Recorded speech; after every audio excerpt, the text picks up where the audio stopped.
नमस्कार दोस्तों, स्वागत है आपका एक कदम अध्यात्म की ओर में। दोस्तों, सुलोचना के बारे में आप सभी जानते होंगे। सुलोचना मेघनाद की पत्नी और वासुकी नाग की बेटी थी, पर अधिकतर लोग यह नहीं जानते कि मेघनाद की मृत्यु के बाद सुलोचना का क्या हुआ। अगर आप जानना चाहते हैं तो इस वीडियो को लास्ट तक देखिए। रामायण में लक्ष्मण और मेघनाद का भयंकर युद्ध हुआ था, जिसमें मेघनाद का वध हुआ। उसके कटे हुए शीश को भगवान श्री राम के शिविर में लाया गया था। जब सुलोचना ने अपने पति की मृत्यु का समाचार सुना तो सुलोचना ने अपने ससुर रावण से प्रार्थना की कि वह राम के पास जाकर पति का शीश ले आए, पर रावण इसके लिए तैयार नहीं हुआ। उसने सुलोचना से कहा कि वह स्वयं राम के पास जाकर मेघनाद का शीश ला सकती है, क्योंकि राम पुरुषोत्तम है, इसीलिए उनके पास जाने में तुम्हें किसी भी प्रकार का भय नहीं करना चाहिए।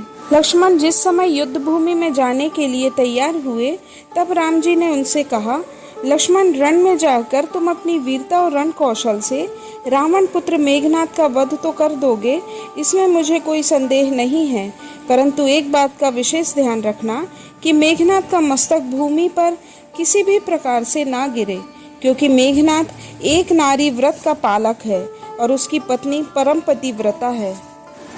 ऐसी साध्वी के पति का मस्तक अगर पृथ्वी पर गिर पड़ा तो हमारी सारी सेना का ध्वंस हो जाएगा और हमें युद्ध में विजय की आशा भी त्यागनी पड़ेगी। लक्ष्मण अपनी सेना लेकर चल पड़े। समर भूमि में उन्होंने वैसा ही किया। युद्ध में अपने बाणों से उन्होंने मेघनाद का मस्तक उतार लिया, पर उसे पृथ्वी पर नहीं गिरने दिया। हनुमान उस मस्तक को रघुनंदन के पास ले आए। जैसे ही मेघनाद की मृत्यु हुई, मेघनाद की दाहिनी भुजा आकाश में उड़ती हुई उसकी पत्नी सुलोचना के पास जाकर गिरी। सुलोचना चकित हो गई, पर उसने भुजा को स्पर्श नहीं किया। उसने सोचा, संभव है यह भुजा किसी अन्य व्यक्ति की हो। ऐसी दशा में परपुरुष के स्पर्श का दोष मुझे लगेगा। निर्णय करने में उसने उस भुजा से कहा, यदि तू मेरे स्वामी की भुजा है तो मेरे पतिव्रत की शक्ति से युद्ध का सारा वृत्तांत लिख दे। तब मेघनाद की भुजा ने लिखा, प्राण प्रिय, यह भुजा मेरी ही है।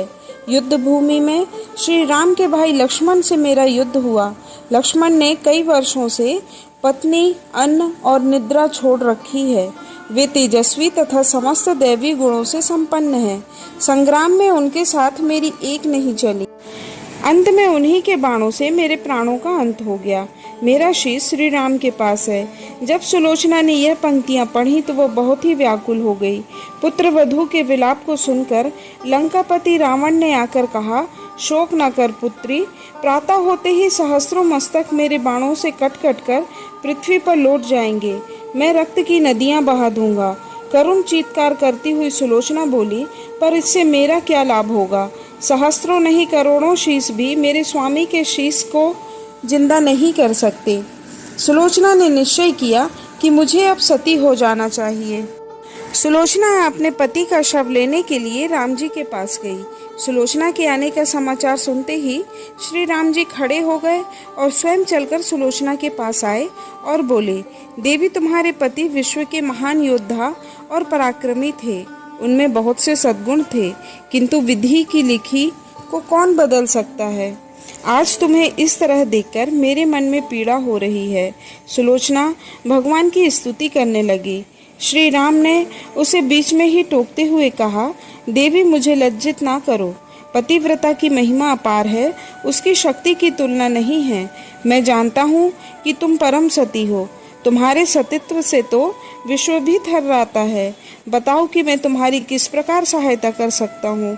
सुलोचना ने अश्रुपूरित नयनों से प्रभु की ओर देखा और बोली, राघवेंद्र, मैं सती होने के लिए अपने पति का मस्तक लेने के लिए यहाँ पर आई हूँ। श्री राम ने शीघ्र ही ससम्मान मेघनाद का शीश मंगवाया और सुलोचना को दे दिया। पति का शरीर देखते ही सुलोचना का हृदय अधिक द्रवित हो गया।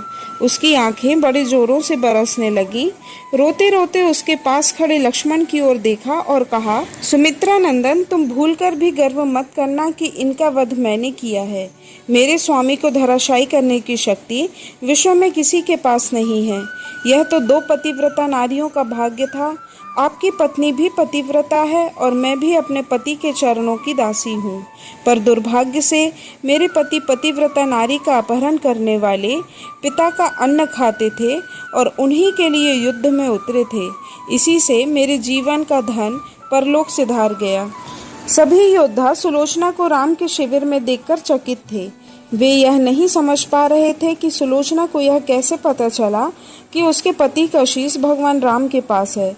उन सब की जिज्ञासा शांत करने के लिए सुग्रीव ने पूछ लिया, यह बात उन्हें कैसे ज्ञात हुई कि मेघनाद का शीश राम के शिविर में है। सुलोचना ने स्पष्टता से बता दिया, मेरे पति की भुजा युद्ध भूमि से उड़ती हुई मेरे पास चली आई थी, उसी ने मुझे लिखकर बताया। व्यंग्य भरे शब्दों में सुग्रीव ने बोला, यदि भुजा लिख सकती है तो फिर यह कटा हुआ सिर भी हंस सकता है। श्री राम ने कहा, व्यर्थ बातें मत करो मित्र, पतिव्रता के महत्व को तुम नहीं जानते। श्री राम की मुखाकृति देखकर सुलोचना उनके भावों को समझ गई। उसने कहा, यदि मैं मन, वचन और कर्म से पति को देवता मानती हूँ तो मेरे पति का यह निर्जीव मस्तक हंस उठेगा। सुलोचना की बात पूरी भी नहीं हुई थी कि कटा हुआ मस्तक जोरों से हंसने लगा। यह देखकर सभी दंग रह गए। सभी ने पतिव्रता सुलोचना को प्रणाम किया। सभी पतिव्रता की महिमा से परिचित हो गए थे। चलते समय सुलोचना ने श्री राम से प्रार्थना की, भगवान, आज मेरे पति की अंत्येष्टि क्रिया है और मैं उनकी सहचरी उनसे मिलने जा रही हूँ। सुलोचना अपने पति का सिर लेकर वापस लंका आ गई। लंका में समुद्र के तट पर एक चंदन की चिता तैयार की गई। पति का शीश गोद में लेकर सुलोचना चिता पर बैठी और धधकती हुई अग्नि में कुछ ही क्षणों में सती हो गई। दोस्तों, यह है सनातन धर्म की शक्ति, पतिव्रता स्त्री की शक्ति। एक पतिव्रता स्त्री के सामने भगवान को भी झुकना पड़ता है। ऐसी कई सच्ची कहानियां हैं हमारी भारत भूमि में। आगे भी मैं आपके सामने और भी कहानियां लेकर आती रहूंगी। देखते रहिए मेरा चैनल एक कदम अध्यात्म की ओर। जय श्री राम।